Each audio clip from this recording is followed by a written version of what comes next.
This is the one with Yetis that are Yetis.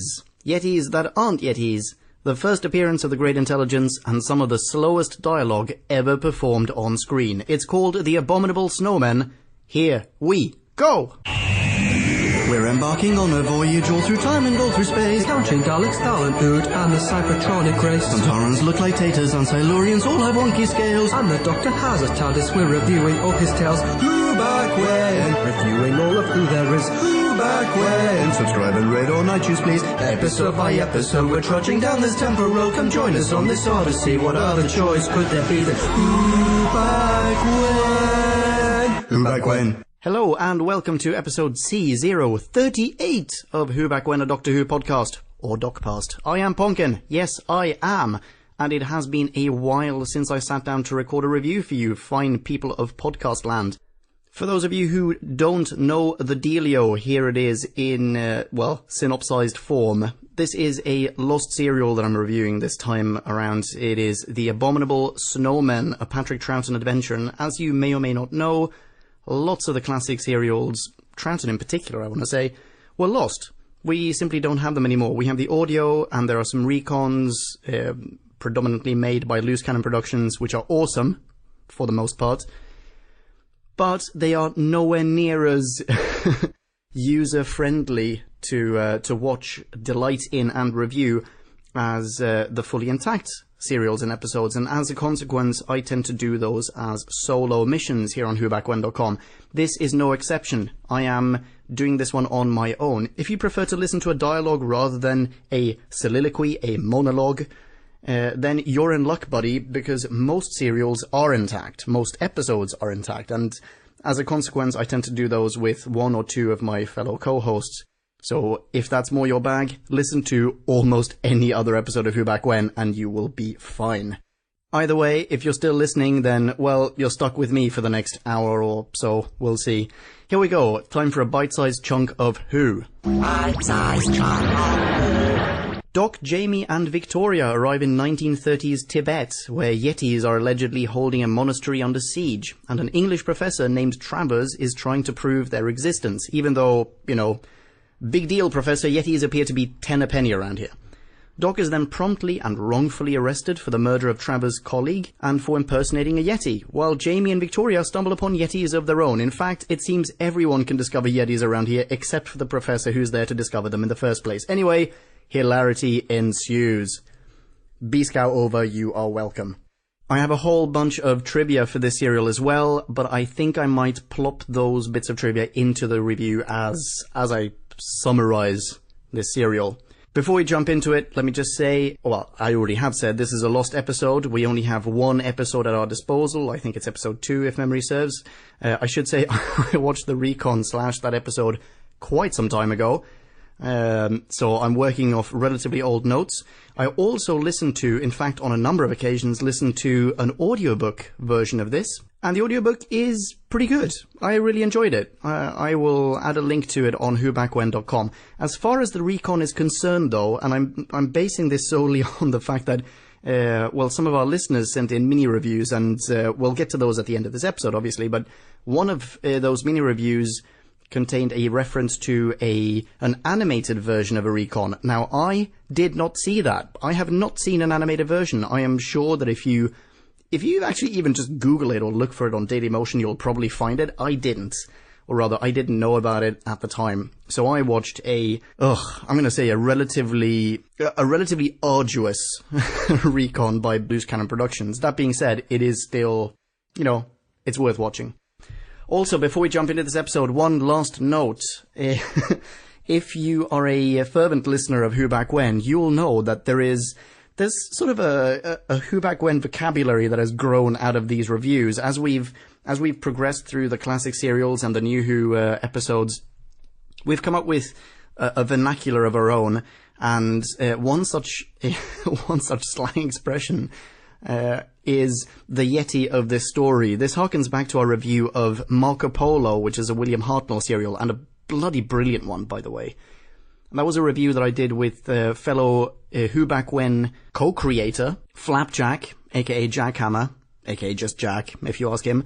And that was based on the fact that we thought that we encountered a Yeti in that serial. In fact, I still maintain to this day that there is a fucking Yeti in, like, just 5 or 10 minutes into episode 1 of Marco Polo. But some of our listeners have since then pitched in, they've chimed in and said, you know what, that's not a Yeti, that's just a dude in a coat.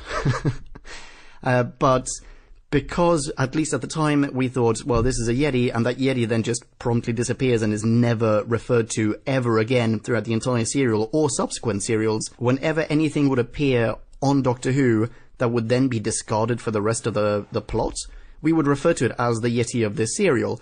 And that being said, now we're in an actual serial with honest to God Yetis, sort of. I don't want to spoil anything, we'll get to that in a bit.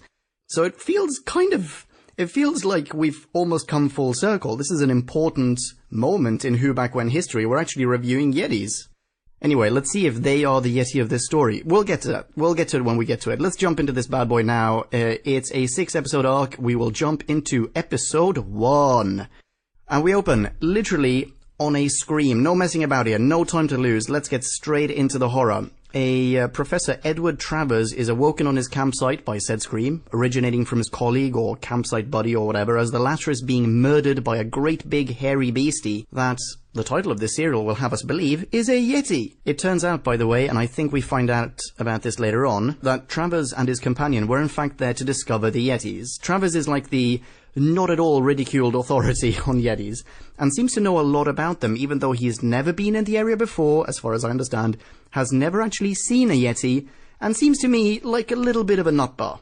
And we have some trivia right out of the gate. Professor Travers is played by Jack Watling, father of Deborah Watling, who played companion Victoria Waterfield, in fact, in this very serial. They will end up having appeared on Doctor Who alongside each other in 3 stories, namely this one, The Web of Fear, which is sort of a sequel to this one, and a direct-to-video one called Downtime, which I will be referring to a little bit later on as well. Anyway, the creature kills his buddy, grabs Travers' gun and bends it into a pretzel. Travers bolts for the hills, and hey presto, sometime later, somewhere near, the TARDIS has arrived. Doc and Co., in this case, wee little Jamie, and let's not forget Victoria of Victorian England fame, realize in no time at all that they're in the Himalayas, where Doc has been before. In fact, he has a souvenir from his last visit somewhere in the TARDIS, a bell of sorts called the Holy Ganta, which his companions retrieve for him, along with a giant Yeti-esque fur coat. Wonder if that'll, come into play in a little bit. While they're looking, companions that is, Doc steps outside and immediately discovers a gigantic set of footprints that could only belong to the titular Snowmen, n'est-ce pas? So he pops back in the TARDIS, grabs the Ganta, now retrieved by his loyal companions, and makes his way to the nearby Detsen Monastery, where he got the Ganta in the first place, presumably in some adventure that we will never learn about, ever. Fun fact, trivia fans, there is in fact no Doctor Who story out there covering the Doc's first, or in any event prior, adventure at the Detsen Monastery. However, there is a novel, again entitled Downtime, presumably the novelization of said direct-to-video spin-off, in which Victoria later revisits the Detsen in 1984. Yada yada yada. Doc tells his companions to stay put while he wanders off, which he does, and obviously they don't give half a toss about his orders and leave the TARDIS as well. So now Doc is wandering through the snow towards the monastery, coming upon the introductory murder scene and Travers' dead amigo, and Jamie and Victoria are brandishing a sword to protect themselves from whatever made those huge footprints that they really ought to view as reason enough to remain in the TARDIS. So, Doc finally gets to the monastery, no hassle there, and is immediately, he's arrested by the monks and Travers, who's now there, and who all assume that, A, since he's wearing his huge coat, it wasn't in fact a Yeti, but he who killed Travers' homeboy, and B, that the Doc is a total nincompoop because he brought Travers' sac magique and bent out-of-shape rifle for Time Lord knows what reason, by the way, which they take to be irrefutable evidence of his guilt. Here we meet Chris Ong, by the way. Here we meet Chris Ong, pardon my pronunciation. He is the head monk guard or soldier or whatnot who is totes convinced that Doc is trouble. And who is also, in fact, the pasty English chap portraying a non-English character who gets Doc Hammer arrested. Kablamo! Doctor Who connection alert, Norman Jones, who played Chris Ong, again, pardon my pronunciation, he would later return in the Pertwee adventure, Doctor Who and the Silurians, and the Tom Baker serial, The Mask of Mandragora, as Major Baker and Hieronymus, respectively. So all pretty wicked. I'm sure I'll rediscover this trivia when we review all of those serials, by the way, and it'll be like, hey, you know that dude Major Baker, he was played by the chap who portrayed Chris Ong in that serial I reviewed on my own 17 years ago. And then there'll be standing ovations and I'll receive a knighthood, and T-Rexes and bikinis will fan me with palm leaves as a steady flow of vodka martinis and Haribos are brought to me. Yeah, I think that trivia will carry more oomph in retrospect. Shazam! Cutting back to Jamie and Vic. They've done the smart thing and have followed the footprints to a cave that looks like the Himalayan rock equivalent of Rape Alley. It's not merely a natural cave though, as it's clearly supported by man-made wooden beams. So we know there's some kind of human intervention here, and because they're bonkers schizoids, our humble companions enter the cave, and once inside, dum-dum-dum, they watch in horror as a big F-off clawed paw seals the cave shut with a gigantic boulder. And because reasons, they head deeper into the cave. Who knows, perhaps believing that they'll find an alternate exit. Actually, that makes perfect sense. Yeah. Back at Monkery HQ, meanwhile, the Dockmeister now learns who Travers is. I may have spoiled this earlier already. Travers is here to discover the Yeti, whom he for some unspoken reason is convinced reside nearby. Has been looking for them for ages with no success, even though it took Jamie and Vic like no time at all to stumble upon the creatures in question. And he believes that Doc is a journalist/competing scientist, there to sabotage his feeble attempt at anthropological research, as he looks for the Yeti, the abominable snowmen. Travers and the Monkeroonies are totes malotes in siege mode right now, because the Yetis have been continuously harassing the monastery for some time now. Interestingly, Doc claims to have encountered Yeti before though, and explains to Travers that they're in fact docile, peaceful creatures, that they mean no harm whatsoever. Shazam! I looked this up and could find no reference to Yetis encountering a younger Doctor. In fact, the only occasion I can think of would be the quote-unquote Yeti that William Hartnell and company may or may not have encountered in episode 1 of Marco Polo that I mentioned before. But, yeah, as I said, as some of our listeners have pointed out, that may just have been a Mongol in a coat. Anyway, trying to avoid sounding a little bit too racist there, Yetis will return in Doctor Who later on. Boom! They show up in comic form in Yonder, the Yeti. On TV, in The Web of Fear. In prose and TV form, in Eye of the Gorgon, and later again, in 9 different forms. I shit you not, ladies and gentlemen, in the novel, The Taking of Planet 5. But those all take place later on in the Doctor's life, so, perhaps there's room for a prequel, is what I'm saying. Whatevs, Chris Ong, G.I. Joe, is making no sense outside. He's talking to some other Monkeroonies about how Travers must be right about the Doctor's guilt, because we have the word of the Englishman. But what the shit, G.I. Joe? For all you know, the Doctor's an Englishman as well, so why would you doubt his word? Makes no sense. Anyway, the other monks G.I. Joe is chatting with agree with him that Dockeroony is to be brought before the abbot of the monastery ASAP. But as soon as they've left, we learn that G.I. Joe is a massive shit nozzle because he wants the Doc brought before him instead. Cut to the end of the episode, and to the abominable Cave of Infinite Terror, where Jamie and Victoria find a bunch of silver spheres that, spoiler alert, are going to factor in later on, and, dum-dum-dum, a Yeti attacks them. End of episode 1. Have I already done 2 dum-dum-dums so far in this review? I need to hold back a bit. Can't be doling out dum-dum-dums willy-nilly. Episode 2.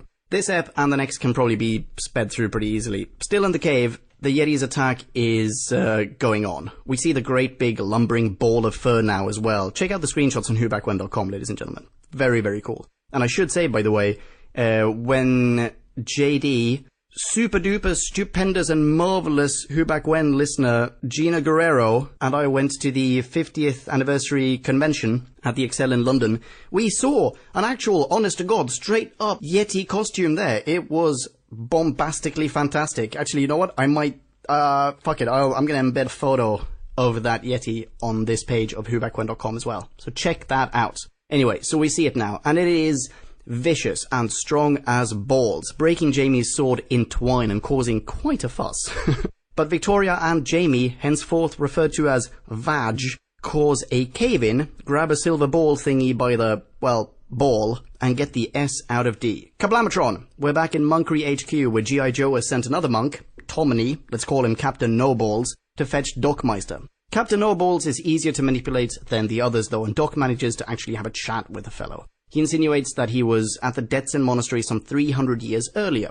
Doc, that is. And just as Chris Ong enters, Chris Ong, that's, oh, fucking hell. I need to be more consistent about this. Chris Ong is G.I. Joe. Just as Chris Ong, I did it again. Just as G.I. Joe enters to interrupt them, he also hints, Doctor this is, oh my god, I am really confusing matters. G.I. Joe enters, interrupting them. As he does so, the Doctor, see, now it's more of a linear plotline here. The Doctor hints at proof of his divine influence and good-natured persona to be hidden under his mattress. Which it is, because after G.I. Joe has left with the Dockmeister, Captain No-Balls looks under the mattress and finds, wait for it, the Holy Ganta. And Captain No-Balls is like, Holy Ganta, Batman, and starts praying to it, effing pronto. Instead of turning around and proving to G.I. Joe that he's a lump of shit and arguing that the Doc must obviously be some sort of eternal being of perpetual light, or, you know, a super scoundrel and thief who'd stolen the Holy Ganta Batman and no doubt returned to Monkery HQ to commit yet more sinister crimes. Either way, it's worth mentioning, Captain No-Balls. Worth mentioning.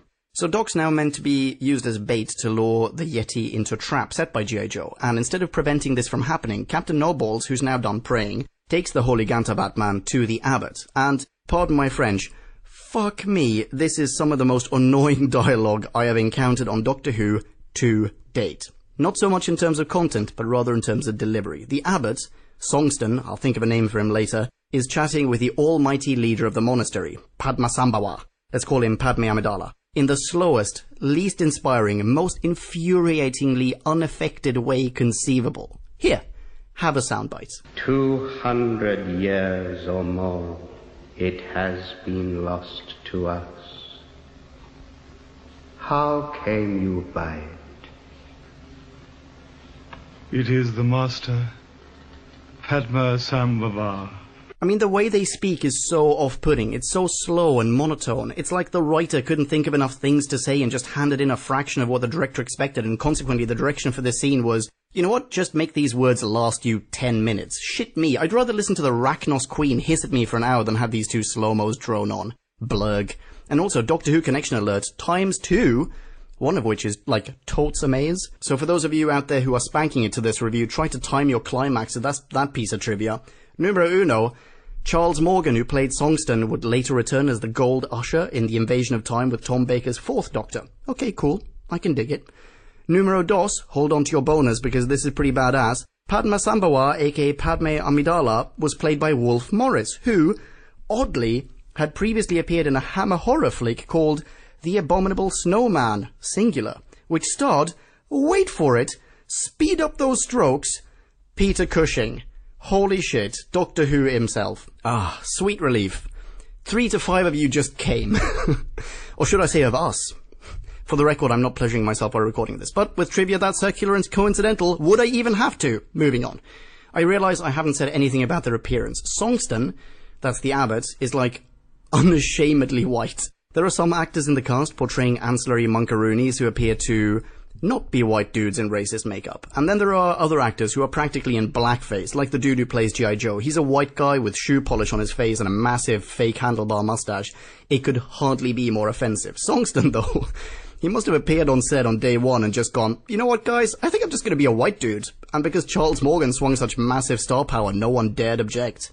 Ditto Padme Amidala. He's also mega pasty, but like mega pasty because he's also meant to be this ancient and dusty character, I suppose. Anyway, they had their boring conversation for an hour and a half until Captain No-Balls arrives with the Holy Ganta Batman and finally, thankfully, interrupts them. Transpires Padme Amidala knows the Doctor from his last visit to the Death's End Monastery, but doesn't want him to know he's still there, for fear of the Doctor ruining their, quote, great plan.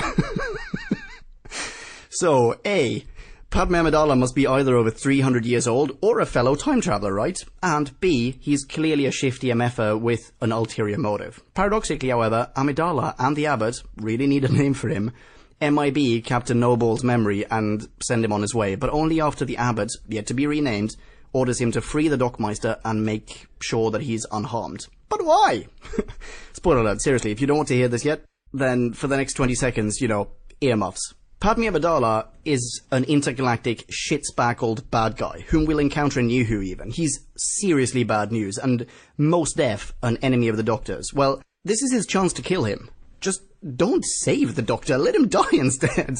Freeing him at this juncture makes no goddamn sense, and yes, I know this is the kind of argument that we make in about half of the Doctor Who serials and standalone episodes that we review on Who Back When, and probably about all of the Dalek ones, but shit man, really? It's as though the Doctor has made it to over a millennium in age, not by virtue of being clever, but because his foes are such massive cockhats. And it's not like the Abbot and Padme actually want him to stick around. They even say that he needs to leave ASAP, or they'll make him leave. So freaking let him die and be rid of the whole problem.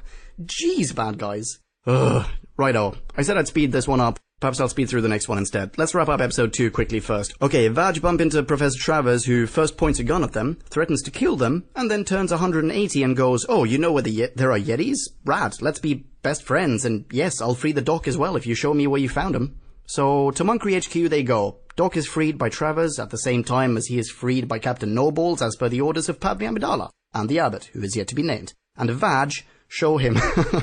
Vaj. They show him, the Doctor I mean, the aforementioned silver ball. Shazam! 3 Yetis approach menacingly. Holy shit, think Doc and Vaj. But turns out Jamie has a plan to capture one of them, which obviously is going to be really tough. Cut to Jamie capturing a Yeti in a net. Not with goat bait or a fur magnet or whatever, with a fucking net.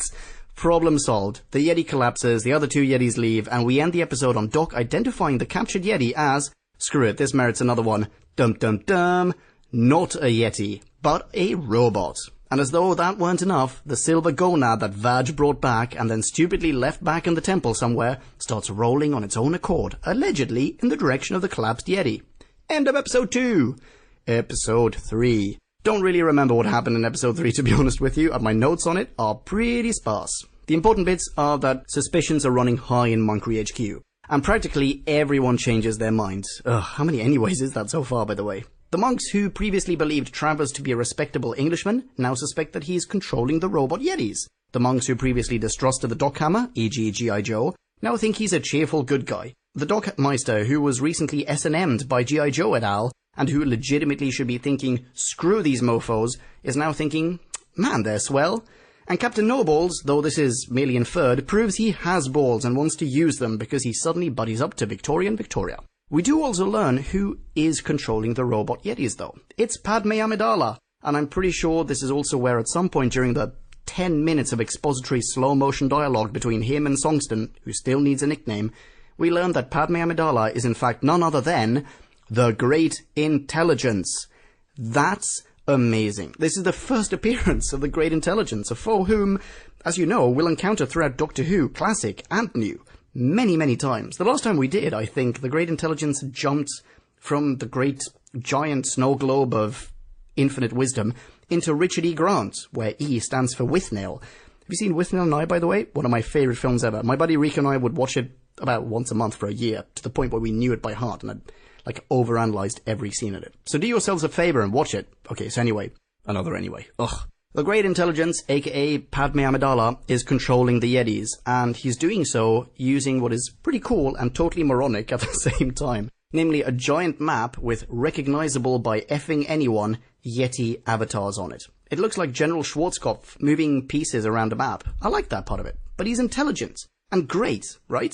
So why would he need that board? Why would he take the risk of being discovered? Come to think of it, why does he even need the robot Yetis? Fuck, it just dawned on me that I don't know what the bad guy's plan is. Does he have one? Did I just miss it? Or is this terribly poor writing? Perhaps it'll become clear. God damn it! Whatevs. Doc and Jamie head back to the TARDIS to fetch some equipment, and as soon as they leave frame, we get some pretty hot ball action now. We see a couple of Yeti robots fetching a silver ball outside and then walking away, because the reason the Yeti fell unconscious before it transpires is because it literally dropped the ball.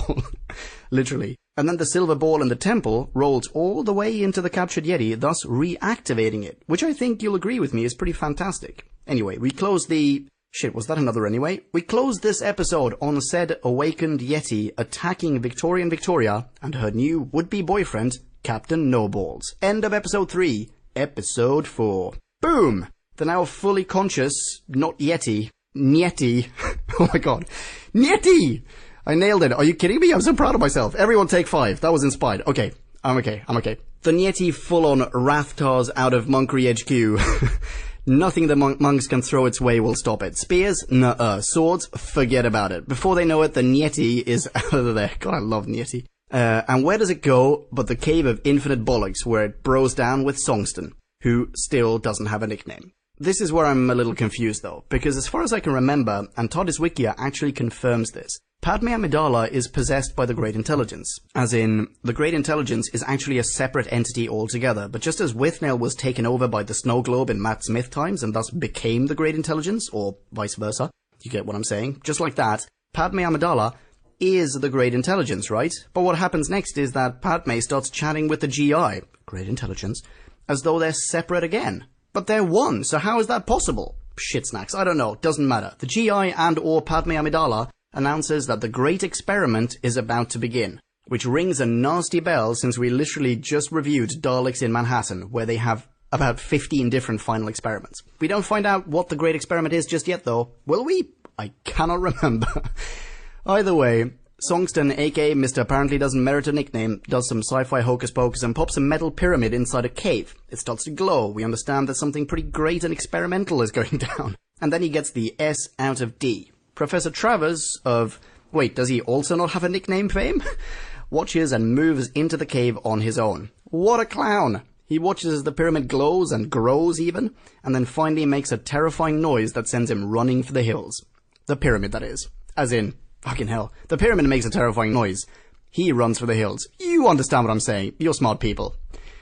Meanwhile, DJ, that's Doc and Jamie, arrive at the TARDIS only to find access to it blocked by another Yeti. Doc lobs a rock at it, and we realize that it's powered down, like R2 between Jedi Returning and The Force Awakening. Second Star Wars reference, I know, but I recently rewatched episode 7, so it's fresh in my mind. Shazam! Doc removes its control sphere thingy and pops into the TARDIS to get his equipment, but suddenly the sphere starts acting all berserk. And we get a good bit of sci-fi mumbo-jumbo from the Dockhammer explaining that the spheres recharge inside the Yeti's chest vaginas, which isn't really important. Moving on. Back at Monkery HQ, shit is going down. G.I. Joe blames Captain No-Balls for the the Yeti escaping, and he, that is Captain No-Balls and Victoria, are thrown in jail for being bad guys. So, to clarify, this is moments after they were deemed good guys by G.I. Joe, moments after they were deemed bad guys, largely by G.I. Joe. This dude needs to make up his mind. Yada yada yada. Now that they're in jail, Victoria tells Captain No-Balls that the Dockhammer visited Monkery HQ 300 years earlier. And Captain No-Balls is like, cool, no biggie, man, because guess what? Padme Amidala is like totes officially, quote, liberated from body and time, unquote. Speaking of, Padme tells Songston, who's now back in Monkery HQ, that the GI is taking on corporeal form, and I go, what the F is happening? I mean, yeah, sure, isn't Padme the GI's corporeal form? I am super duper confused. Anyway, that's what's happening, and Padme tells all the other Monkeroonies to shit off, which they pretty much refuse to do. Action time! I am bullet pointing this ep from now on. Blam! DJ narrowly evade Yeti capture in the hills. Shazam! Victoria great escapes out of the cell but leaves Captain No-Balls locked inside because I don't remember why. Kablamo! DJ returned to Monkery HQ and become BFFs with G.I. Joe because G.I. Joe thinks Padme's order to get the Monkeroonies to shit off is massively scheisse. Bing bong! Travers returns to HQ as well and is totes uber bonkers. He's gone full Kardashian and is just ranting about a glowing pyramid and making no sense whatsoever.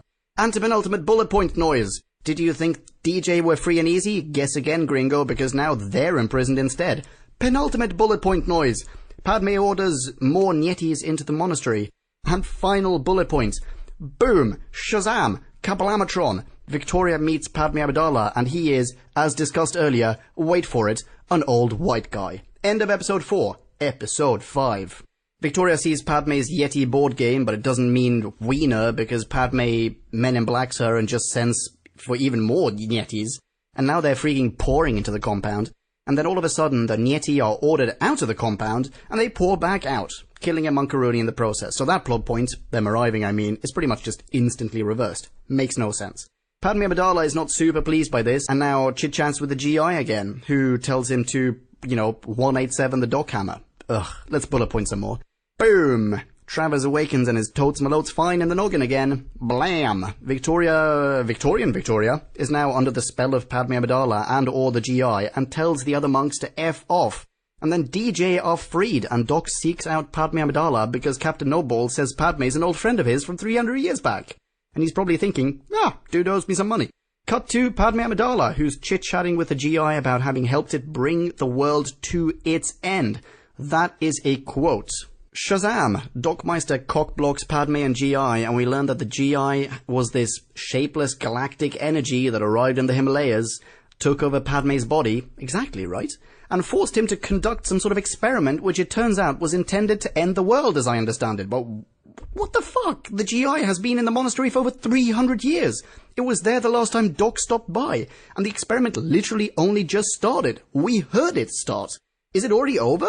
What the shit did they wait 300 years for? It's not like anything crucial happened during that time. They built the Yetis, so what? They put a pyramid thing in the cave. Big whoop, Padme, that took Songston like 5 minutes. What the hell did you do with the other 32 years, 11 months, 30 days, 23 hours and 55 minutes? Fuck! We never find out. And what is the experiment? To see whether the Yetis can be manipulated into fighting for the GI? Dude, we already knew that! This bad guy plan might as well have been constructed by Daleks for how goddamn stupid it is. Oh, Jesus, it's so frustrating. This must be the only time in television history that Tibetan monks are portrayed as massive idiots. Yawn. Anyway, the GI kills Padme as he's revealing all of this to the Doc, and Doc dashes back out to counter Darren Brown Victoria out of her Padme trance, and just then, as though his freaking hair's been voodoo washed by freaking Melisandre, freaking Padme freaking wakes up again. Ugh, potential spoiler for a very popular show there. Blam! End of the episode coming up now. Travers and Doc come upon a bunch of Yetis and realize they're being controlled from inside the monastery when Travers suddenly remembers the pyramid in the cave. Will that pan out? Nope. And we end the episode on said cave and said pyramid where the GI is taking on physical form. What? But I thought... what about Padme? Ugh, cock it. End of episode 5. Episode 6. The final episode. You know what? Before we start this one, let me just Google Songston and see if I can find an appropriate nickname for this MFer online. Because I've looked inside my brain hole and all I got out of that was a wooden-toothed old lady with a bad eye and kimchi breath giving me the finger. Blam! I'm back. Just Googled him. Now I'm thinking I got the name wrong. Maybe it's not Songston, but Song Tsen. Check this out. Quote from Wikipedia. Songtsen Gampo was the founder of the Tibetan Empire and is traditionally credited with the introduction of Buddhism to Tibet. Whoa. Point is, that's a big deal. I don't want to mess with that. So, Big Deal has now succumbed to the manipulative powers of GI as well, but G.I. Joe, not to be confused with GI, arrives and tries to stop him, but Big Deal, flipping Bruce Lee's G.I. Joe in the neck with an iron fist. Boom. Man down. More confusion coming up. Padme Amidala begs the GI to let him go, but newsflash, dude meister, Padme effing died. Like, Padme had ceased to be. Padme had rung down the curtain and joined the choir invisible. Padme was an ex-parrot. So what the shit? I thought the GI just got Padme's body all to himself. Makes no sense. Whatever. Okay, so speeding through this now, I've spent way too much time on this serial already. Here's what happens. All the monks now know that Big Deal is a shit gobbler, and set out to kill the hell out of him. Probs as revenge for Big Deal breaking G.I. Joe's throat, right? Doc convinces them to spare him though, saying both he and Padme Amidala are under the influence of some higher, more sinister power. Id est the GI. Id est the Great Intelligence. And most of the Monkaroonies leave Monkery HQ instead.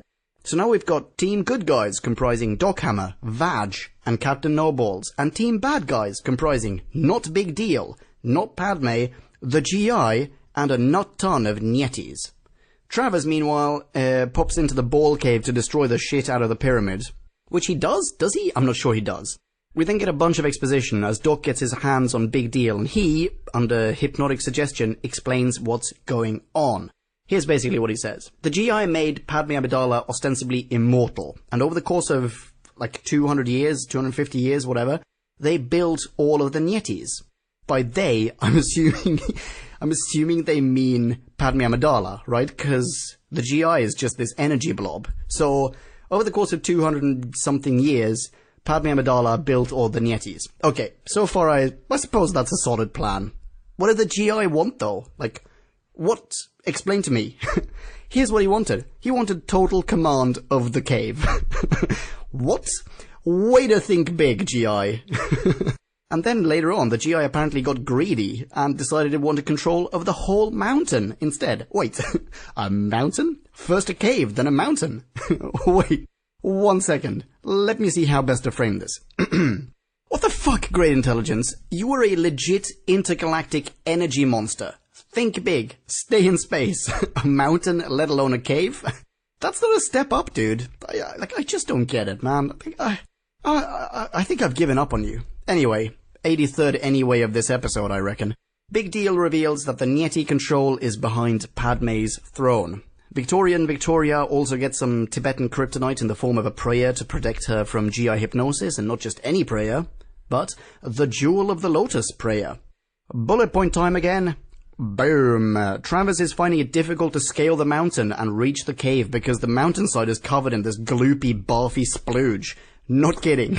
I'm not sure what it is, but clearly the Yetis came all over the place. Shazam! The monastery turns into a massive cage fight. Doc and Vaj confront Padme Amidala. Kapow! Padme hypnotizes Victoria, who can't resist despite her Jewel of the Lotus prayer, because why? Because she's a woman, that's why. It's 1967. What can I say? We've had this conversation before on Who Back When. Sexism. Yada yada yada, enough said. Blam! Jamie destroys some silver gonads. No dice, says Amidala. Razzmatazz. Jamie then finds another pyramid thingy. In the temple. Not in the cave. And he destroys that. And kerblamo, the freaking mountain blows its lid. That's not even hyperbole. The mountain turns into a champagne cork. Padme and or GI disintegrate into a screaming mess. And the good guys win. So we didn't even need the cave. And all that Yeti splooge was for naught, because there was a perfectly destructible pyramid in the temple. Whatever. Captain Nobles heads off to fetch his Munkaroony buddies, and just as the good guys are about to head off, Travers can only think of his career and goes, "Shit, you guys, I didn't find a single Yeti. Just a bunch of Yetis." When, wait for it, a real, honest-to-God, salt-of-the-earth Yeti, not an Yeti, an actual Yeti, stops by and Professor Travers plops off, one presumes, to either kill it or capture this poor docile creature in order to subject it to social ridicule and inhumane experiments. Doc and Vaj TARDIS away. End of The Abominable Snowmen. Review. Okay, I think I pretty much sped through that one, actually, now that I think about it. Now that I think about it? What am I saying? I have no idea what I'm talking. I have no idea what I'm talking. Yes, that is transitive. No, it's not. Fuck. Oh, ignore me, people. Alright, so there are some things that I love about this serial and other things that I really cannot stand. Let's start with the plus column. The Great Intelligence shows up for the first time in Doctor Who. That is pretty epic. It's a shame that the GI is such a massive idiot in this one, and that his plan makes so little sense. But what does it matter, really? We have the Great Intelligence for the first time.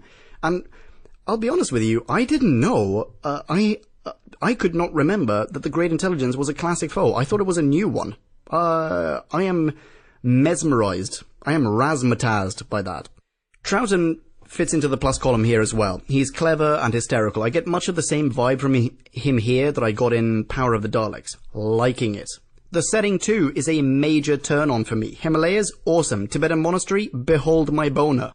But my biggest bonus point, as in the major reason I'm marking the serial up, is the conflagration of sci-fi elements it has to offer. We have the Yetis. I mean, God, I love that name.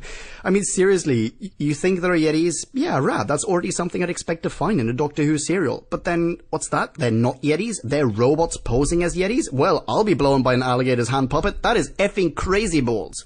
Awesome. Plus points. Another sci-fi element. What about the balls? How cool were they, right? Remote control silver gonads that need to recharge inside robot chests? That shit is awesome. Minus column. What the hell were those silver gonads good for, though? And the pyramid? Pyramids? Plural? Why was there one pyramid and ball dealio going on in the cave when there was another perfectly good pyramid and ball dealio in the monastery? Did they connect in some way? Did they have to coexist? Why separate them? What good was that cave for at all? And what was the mountain splooge? Seriously, who shot their load on the mountain? We don't find out. This serial casts such a wide net of science fiction tropes, so ahead of its time in some cases, and some of those tropes make it so well, but others just fall by the wayside. I feel like there's maybe just a little bit too much going on for all of it to work. And what about the bad guy plan? A cosmic energy cloud that wants to branch out and live in a cave, but then go, screw that nonsense, I want a whole mountain? What? I don't get it. I just don't get it. And what was the great experiment? I feel like we're in Daleks in Manhattan again. What was it? And was it successful? I have no idea what the Great Intelligence was after here. Literally no idea whatsoever. I'm guessing that the novel, open bracket, Azation, close bracket, makes more sense of it, though. And I happen to know that one of our listeners has read it, because we got a mini review coming up, spoiler alert. But we'll get to it when we get to it. What else can I say? The companions. In episodes 1 to 2, I really thought Vaj were going to, that they were going to have more action and agency, but in the end, they sort of blended into the background. As for the other characters, whatever. G.I. Joe looks mega racist. The only actual non-white cast member had like 2 lines of dialogue and was, I think, the one who got killed off. I can't really remember now. Sane Travers was alright, but mental, insane, raving Travers was totally goddamn bonkers in his brain hole. Loved it. Alright, end of the day, I'm giving this serial, I'm giving it a 3.4 because I think Troughton is awesome. I love some of the sci-fi elements. I even really appreciate that they made an effort and tried to cram even more sci-fi into this episode or into the serial than they managed to pull off. And yes, exactly. So A for effort, 3.4. Listener minis. And we have a whole bunch of listener minis. I'm going to go through them in chronological order, as in the order in which they were sent in. We're going to start off with, surprise, surprise. This one comes from SGamer82. Steven. Oh, it feels good to sing that song again. Steven goes, this is the one that taught me how to pronounce Padme Sambawa. The Abominable Snowmen is our first appearance of the Great Intelligence, a foe that has become quite familiar to modern-day Whovians. No shit. Awesome. Yes, true. He goes on. This is one of the stories I actually read the novelization to a long time ago. Unfortunately, real-life obligations prevented me from finding time to reread it. Even re-listening to the episode audiobook was a bit more disjointed than I'd have liked, so this will be briefer than my usual review. Time and memory permitting, I'll probably add any interesting extras or differences to my review on the site later when I can reread. Looking forward to it, buddy. Looking forward to it. He goes on. Sorry, I'm high on caffeine. Alright, here we go. Stephen goes on. For now, I can say that I did enjoy the episode, though it did have a few of the tropes we've come to associate with this era, like the hostile military man, Crisong, who does more harm than good in hindering the Doctor. He at least does better than most, and realizes he can't handle the Yeti. We arguably have 2 such characters, given Travers' initial hostility to the troop. Victoria had more agency than before, I think, as well. So much so even, her own allies had to lock her up to keep her from getting into trouble. Interesting. I wonder if maybe you're thinking of the novel there. Maybe I'm just misremembering. Either way, interesting point. He goes on. At the same time, the Doctor doesn't even try to argue when Victoria refuses to leave at the end. The Intelligence was an interesting foe, using mental control and hypnosis to move its pieces across the board, and the final confrontation with it, at least in audiobook form, had a sense of desperation I don't think we've ever really had in Doctor Who. Yes, good point. I really just glazed over that in this review. Apologies. Very good point. Humour-wise, Stephen goes on, I would say my favourite point comes when the Doctor and Jamie are faced with inert Yeti and Jamie asks what the Doctor has in mind, expecting some grand plan, only for the Doctor to take a page from the Tao of Vicky. He observed, noted, collated, concluded, then bunged a rock at it.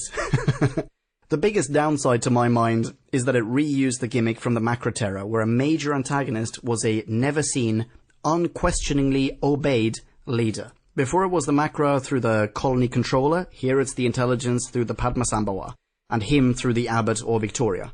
Because I couldn't listen to it as I would have liked, I may be rating lower than it deserves, but my final rating on the Abominable Snowman is a 3.2. No, I think that's a very, very fair rating, Stephen. Awesome. Thank you very much for sending in your mini. And just a super duper quick comment, because we've got a lot of minis to cover in this episode.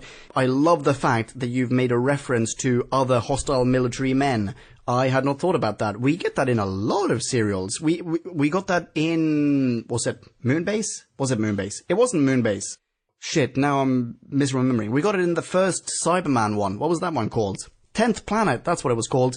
We had the same there. We have it. I don't even have to name check episodes. We have that almost across all of the ones with humans in them. Is that fair to say? I wonder if that's fair to say. In fact, we get that in a lot of New Who as well. Regardless, awesome point. Love it. Ladies and gentlemen of podcast land, are you following the Steve Meister on Twitter? You definitely should. He is at SGamer82. That is 82, the number. Thanks, Stephen.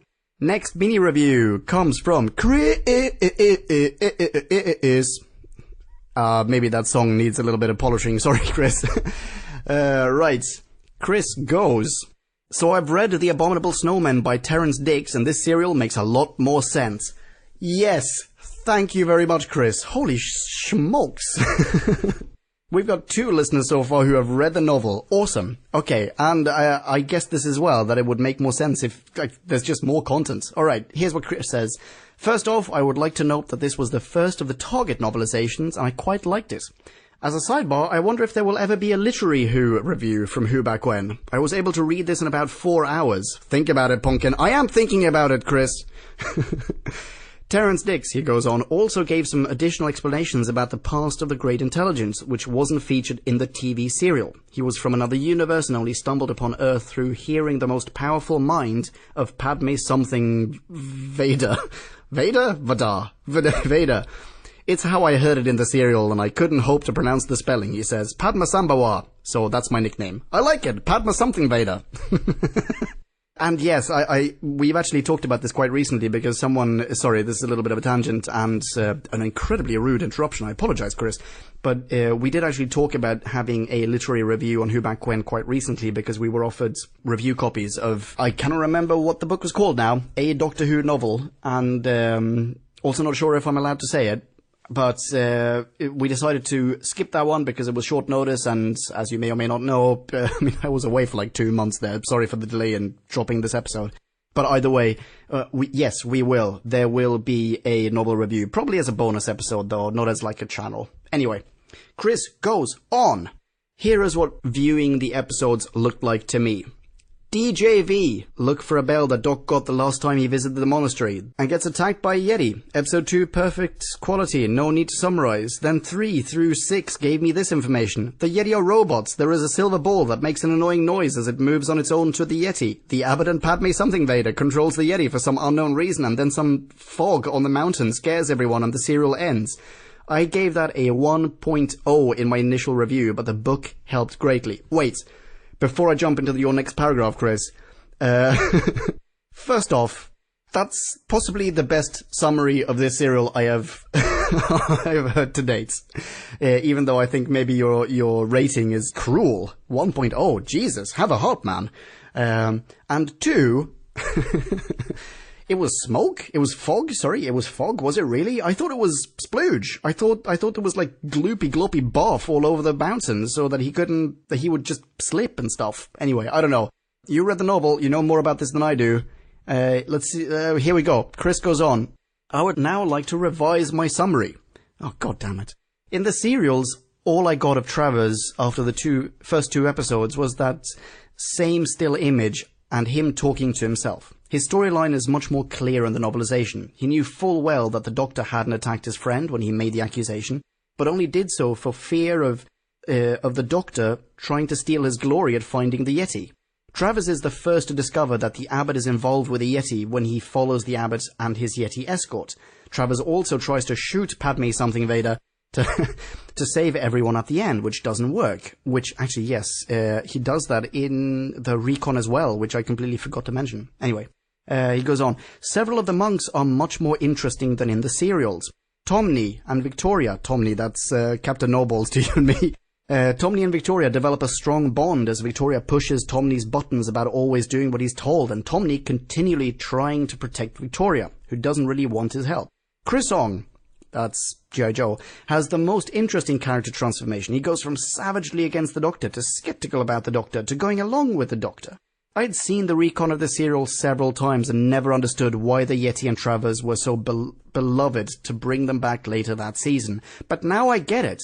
Thank you, Terrence Dicks. One last little bit of trivia. Travers is played by Jack Watling, the real-life father of Deborah Watling. In brackets, Victoria. Yeah, I know! I said that before, weren't you listening? Alright. Chris gives it a score. He says, my score for the book is 4.0. Holy smokes. Which averaged with my 1.0 for the recon will average my experience with the Abominable Snowman at a 2.5.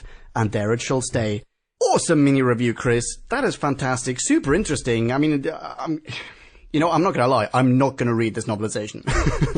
Now I've seen the serial, I've listened to it a bunch, I know the serial, and you've now summarized the differences, so I'm actually not going to read this. But it is super interesting to know, and I'm sure this also applies to other novelizations, you know, novelizations of other serials, of other Classic Who predominantly lost serials, that there's so much more like rich character development to be had and enjoyed and analyzed. So that is super interesting. Thank you very much for bringing that to our attention. If you want to follow Chris on Twitter, sorry you can't, because he didn't mention what his Twitter handle is. Chris, you the man.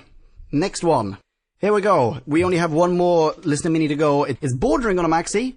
I'm going to read it in full. I don't give a shit. Really? You're in a hurry? Well, fine. Fast forward then. See if I care. Here we go. I will tell you though, I did actually read this mini before pressing record. So, I can tell you, spoiler alert, it's a pretty good one. So you probably don't want to fast forward through it. Whatever. Here we go. This one comes from Trenton Bless. Trenton Bless. That's Bless with 2 S's. Trenton goes. Here's my mini/maxi review of The Abominable Snowmen. Hello once again, podcast land. I'm back for a second time in a row to take a look at The Abominable Snowmen. As always, says Trenton, let's begin with a quick fact file. I promise this will be much shorter this time. Actually, hang on, sorry, I'm going to interrupt you there, and I'm going to say, ladies and gentlemen of podcast land, go to whoback1.com and scan through the past few classic episodes or classic reviews, because Trenton has added maxi reviews to those, and they are, pardon my French, fucking spot on. They are awesome. You need to read them. So, sorry for the interruption there. Trenton goes on. Only episode 2 of this 6-part story exists in the BBC archives as a 16mm black and white film telerecording. Episode 2 was shown alongside the Web of Fear episode 1 as part of BSB's Doctor Who weekend in September 1990 under the banner of the Yeti Rarities. This was before most of Web was returned.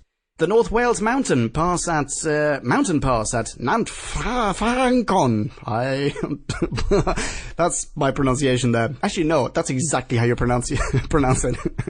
That pass doubled as Tibet for the filming of this serial. Filming was done there from the 4th to the 9th of September, 1967. So pencil that into your file of faxes retroactively, podcast land. Sorry, another interruption there. Trenton goes on.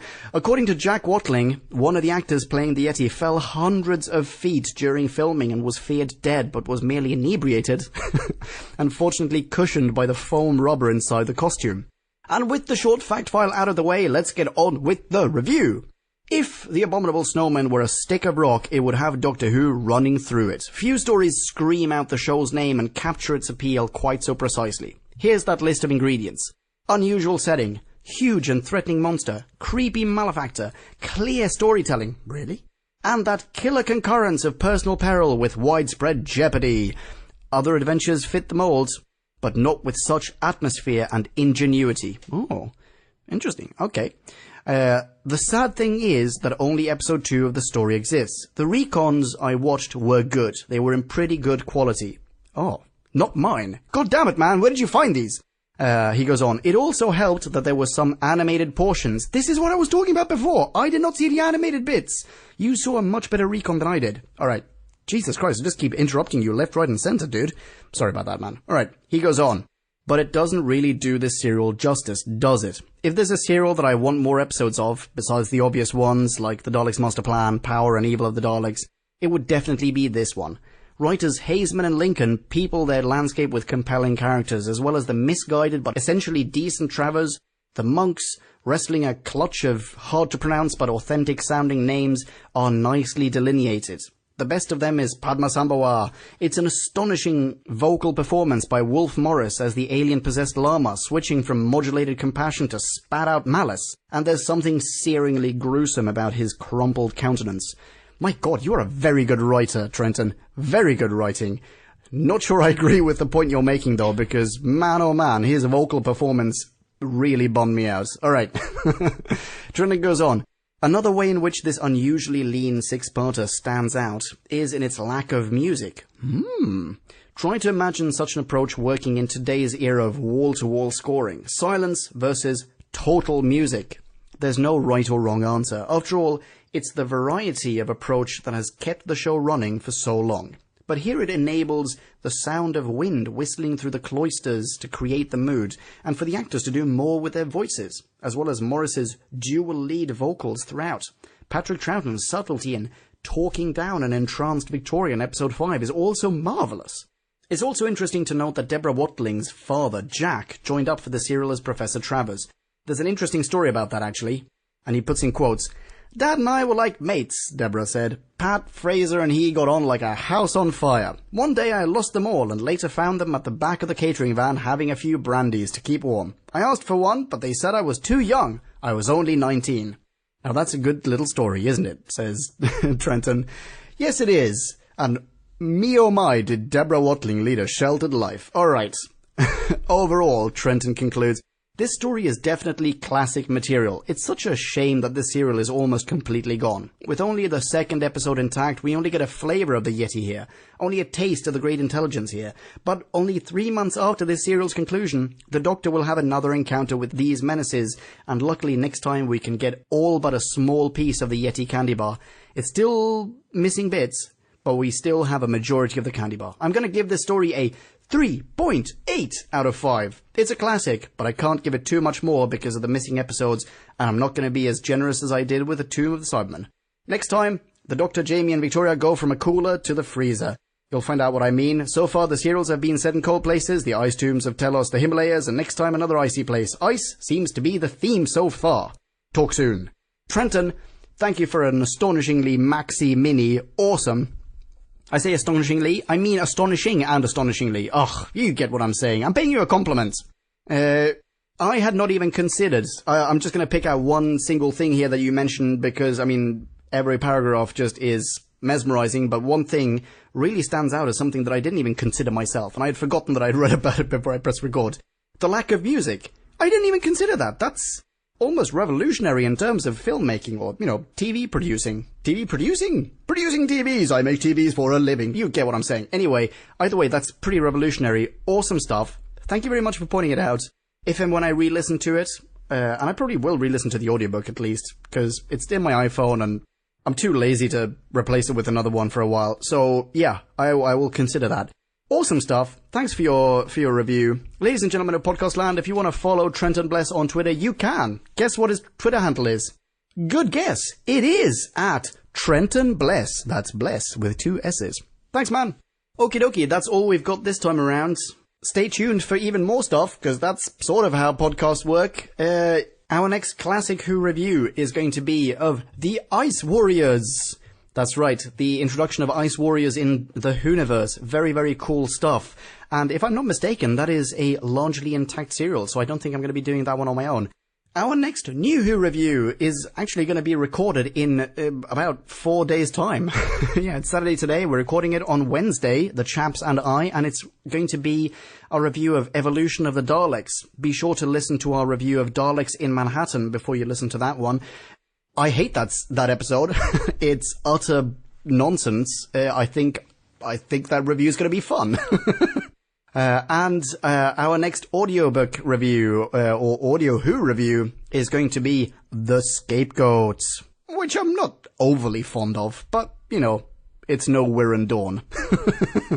Thank you so much for listening. Ladies and gentlemen of Podcast Land, why don't you high-five me on Twitter? I'm not uber active on Twitter, but if you high-five me, I promise to high-five you back. It's a good way of asking questions. You can follow me on Twitter. I am at Ponkin. Here's a soundbite of fellow co-host JD singing how you spell that. Ponken, Ponkin. Thanks, JD. Thanks for listening. Be right next to each other. And ciao. Who back when? Kablamo! Did you enjoy the show? Then please do what the cosmos compels you to and spread the gospel of Who Back When. Tell your friends. Don't have any friends? No problemo. Tell some strangers. Like us on Facebook. That's facebook.com/Who Back When. All in one word. Are you on Google+? Then find us on Google+. That's plus Who Back When. And when you do, tell us why you're on Google+. Who Back When just got its very own Twitter account. No lie. So give us a follow. You guessed it. That's @Who Back When. All in one word. Check us out on SoundCloud, vote us up on Reddit, listen to us on Stitcher, and head on over to our website, whobackwhen.com, where you can leave a comment, submit a review of your own, and peruse our visual index of aliens, monsters, and more, which increases in kablamos with every episode. And lastly, give us a rating and review on iTunes. Not only would it make us super chuffed, and it really, really would, but as thanks, we will transmigrate your iTunes nom de plume into the credit list of trailers for fake Doctor Who audiobooks produced by Who Back When. Have a poke around our bonus episodes to make more sense of that. That's it. Rock on and be rad and excellent to each other. Catch your earballs in our next classic Who review, new Who review, or, still funny, audio Who review. Ciao. Who Back When?